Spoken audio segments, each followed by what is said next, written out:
Hello, my lucky learners. Welcome back to Lucky English for Beginners. I am absolutely delighted to have you with me today. Find a comfortable chair, settle into a quiet space, and let the outside world fade away for a while. Today, we are not just learning English. We are going to step into a room that was very small but contained a mind that was infinite. We are going to explore the life of Emily Dickinson, a woman who lived her entire life in one house, yet travelled to the very edges of the human soul through her poetry. This is a story about how a quiet, shy woman who almost never left her home became one of the greatest voices in the English language. It is a story about the power of the inner world, the magic of a single word, and why you don't need to shout to be heard. It is a story about how your own quiet moments of study are actually creating something powerful. Part 1: The Girl in the White Dress. Our story begins in 1830 in Amherst, Massachusetts. Emily Dickinson was born into a family that valued education, religion, and the local community. She was a bright, curious girl. She loved flowers, she loved baking, and she loved the sound of words. But as she grew older, Emily became more and more quiet. She eventually stopped going to public events. She stopped meeting strangers.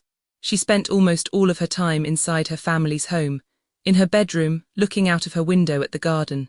To the people in her town, she was just that quiet lady in the white dress. They didn't know that inside that room a revolution was happening. While they were busy living their loud, busy lives, Emily was busy observing the small details of existence. The way a bee hums, the way the light changes in the afternoon, the feeling of sadness and the feeling of joy. She reminds us that you don't have to be everywhere to know everything. Part 2: The Secret Library of the Mind. Emily lived in a time when women were expected to be wives and mothers, not poets.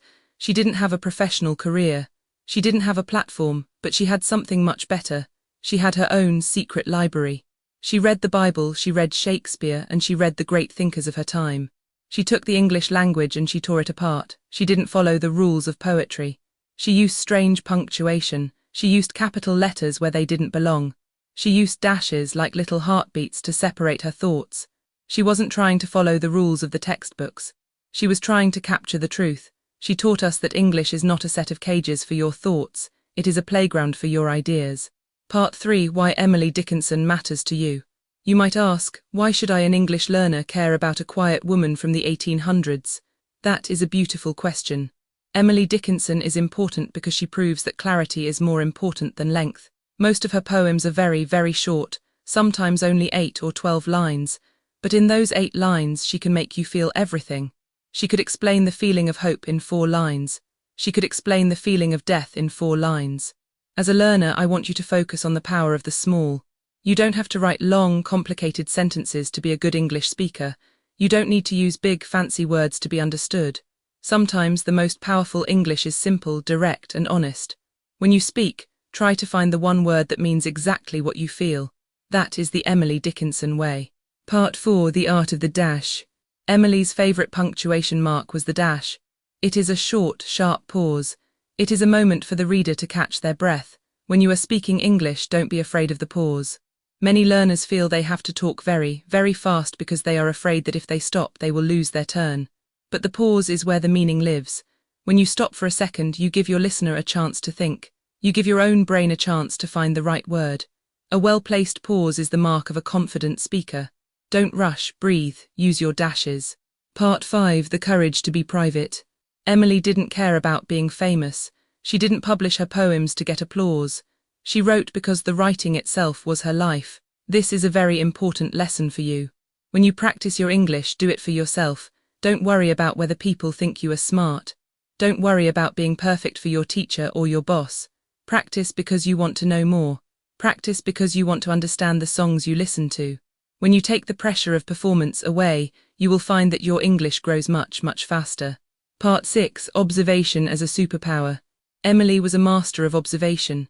She wrote poems about grass, about mountains, about shadows, and about birds.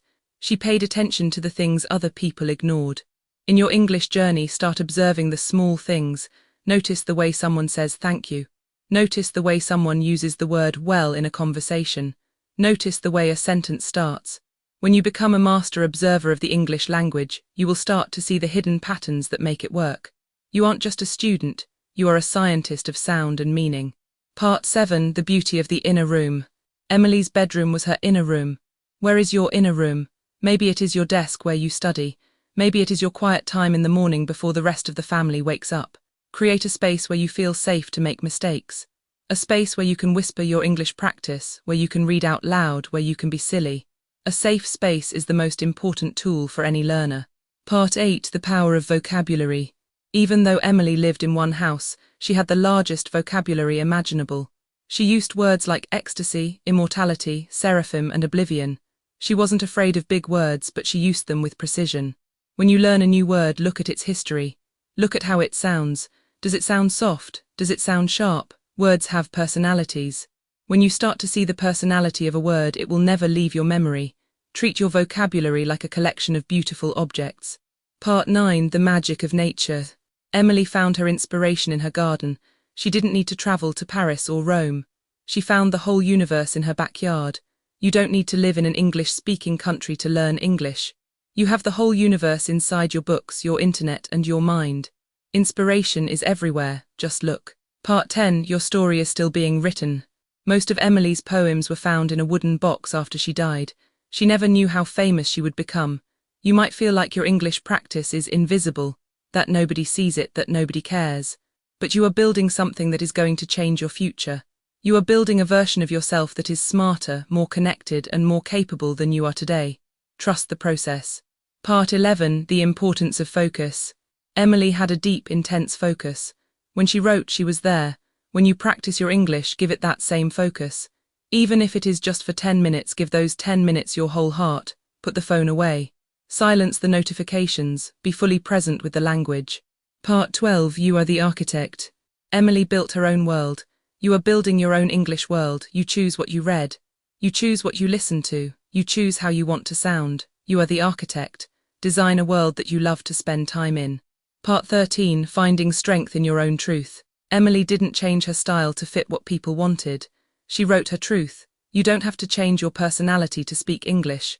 You can be the English version of the person you already are.